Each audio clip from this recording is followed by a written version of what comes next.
Este é um trabalho voluntário, sem fins lucrativos, que oferece livros gravados em MP3 para aqueles que não têm condições de ler livros impressos. Para ouvir este e outros livros gratuitamente na íntegra, acesse nosso canal e leia as instruções na aba Sobre. Este livro foi gravado para o uso exclusivo da pessoa com deficiência visual, não podendo ser comercializado de acordo com a Lei nº 9.610, de 19 de fevereiro de 1998. O quinto princípio, Manas, o pensador ou a mente. Chegamos à parte mais complicada de nosso estudo, e algum pensamento e atenção são necessários do leitor para que obtenha mesmo uma ideia elementar da relação mantida pelo quinto princípio com os outros princípios no homem. A palavra manas vem do sânscrito man, a raiz do verbo pensar.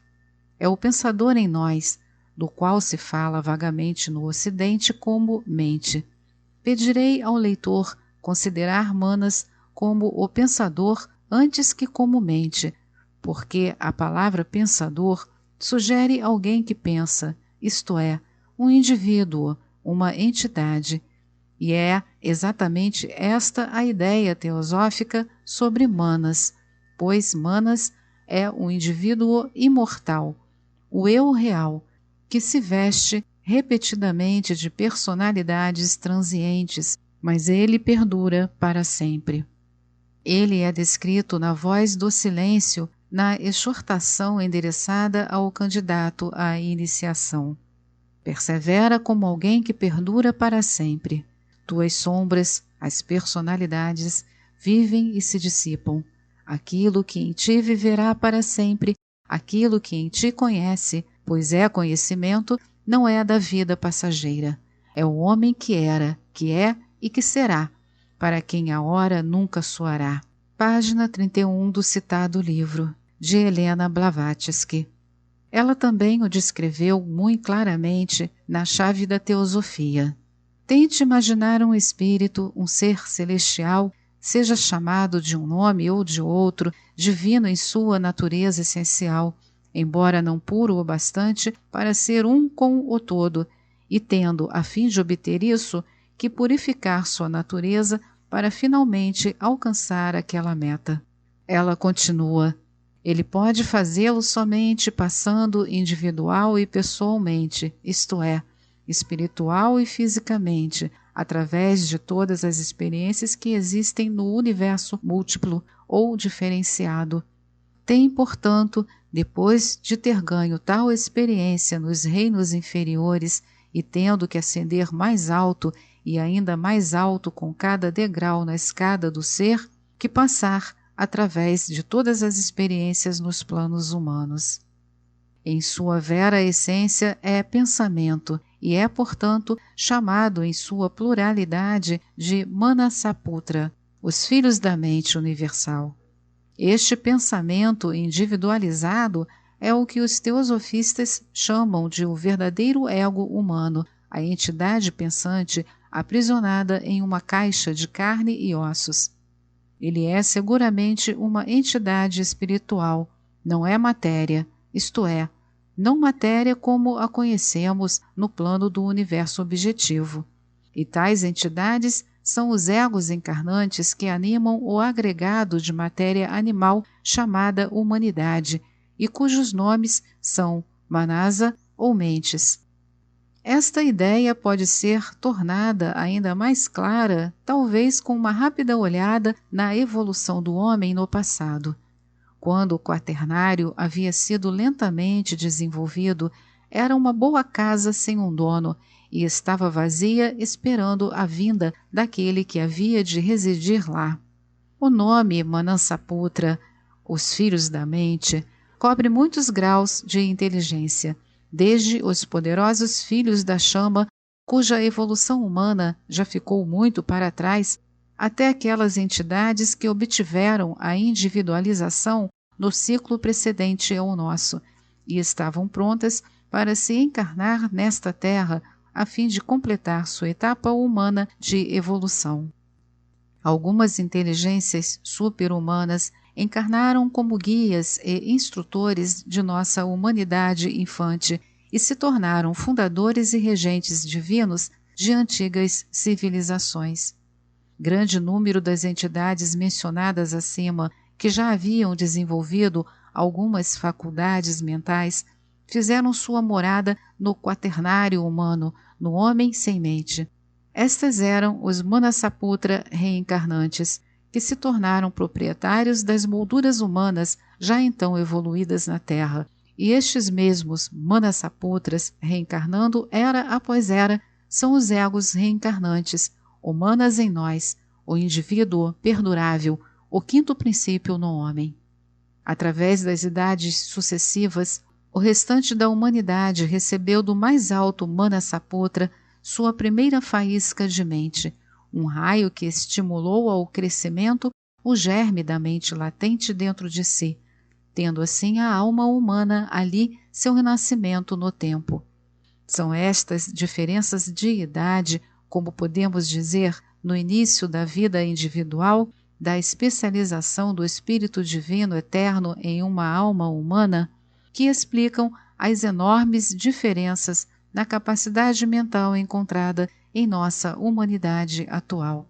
A multiplicidade de nomes dados a este quinto princípio provavelmente tendeu a aumentar a confusão em seu redor nas mentes dos muitos que estão começando a estudar teosofia. Manasaputra é o que chamamos o nome histórico, o nome que sugere a entrada na humanidade de uma classe de almas já individualizadas em certo ponto da evolução. Manas é o nome comum, descritivo da natureza intelectual do princípio. O indivíduo, ou eu, ou ego, lembra o fato de que este princípio é permanente, não morre.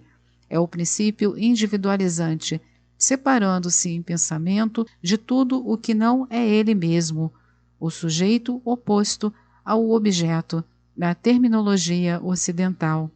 O ego superior o coloca em contraste com o ego pessoal, do qual logo diremos algo. O ego reencarnante enfatiza o fato de que é o princípio que reencarna continuamente e assim une em sua própria experiência todas as vidas passadas na Terra. Há vários outros nomes, mas estes não serão encontrados em tratados elementares. Estes, de acima, são os nomes mais frequentemente encontrados, e não há nenhuma dificuldade real a seu respeito, mas, quando são usados intercambiavelmente, sem explicação, o infeliz estudante é capaz de arrancar seus cabelos de aflição, espantando-se com quantos princípios ele possui e com que relação eles guardam entre si. Devemos agora considerar Manas durante uma única encarnação, que servirá como protótipo para todas, e começaremos quando o ego foi atraído, por causas estabelecidas antes em vidas terrenas prévias, para a família em que há de nascer o ser humano que servirá como seu próprio tabernáculo.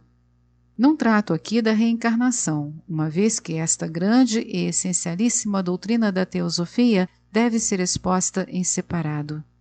O pensador, então, espera a construção da casa da vida que ele vai ocupar. E agora surge uma dificuldade.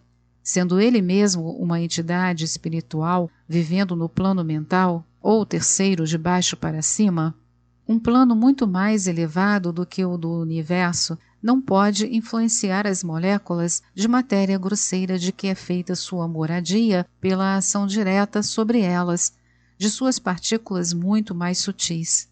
Deste modo, ele projeta parte de sua própria substância que se reveste de matéria astral, e então, com a ajuda da matéria etérica, penetra todo o sistema nervoso da criança ainda não nascida, para formar, à medida que o aparato físico amadurece, o princípio pensante no homem. Esta projeção de Manas dita seu reflexo, sua sombra, seu raio, e de muitos outros nomes descritivos e alegóricos, é o Manas inferior, em contraste com o Manas superior, sendo Manas, durante cada período de encarnação, dual. Sobre isto, diz Blavatsky: uma vez aprisionado ou encarnado, sua essência humanas se torna dual, quer dizer, os raios da mente divina eterna, considerados como entidades individuais, assumem um atributo duplo, que são as suas mentes essenciais, inerentes, características, anelantes pelo céu do Manas superior, e a qualidade humana de pensamento ou cogitação animal, racionalizada devido à capacidade superior do cérebro humano, o Manas que tende à Kama, ou Manas inferior. Agora devemos voltar nossa atenção a este Manas inferior somente e ver que parte ele tem na constituição humana. Ele está mergulhado no quaternário e podemos considerá-lo como segurando o Kama com uma mão, enquanto que com a outra segura em seu pai, o Manas superior. Se há de ser completamente arrastado para baixo por Kama e separado da tríade a qual por sua natureza pertence, ou se irá triunfante carregar de volta sua fonte as experiências purificadas de sua vida terrestre, é o problema vital apresentado e resolvido em cada encarnação sucessiva. Esta é mais uma edição do canal Livros Falados Voz Humana. Que o bem, o bom e o belo se multipliquem em benefício das criaturas.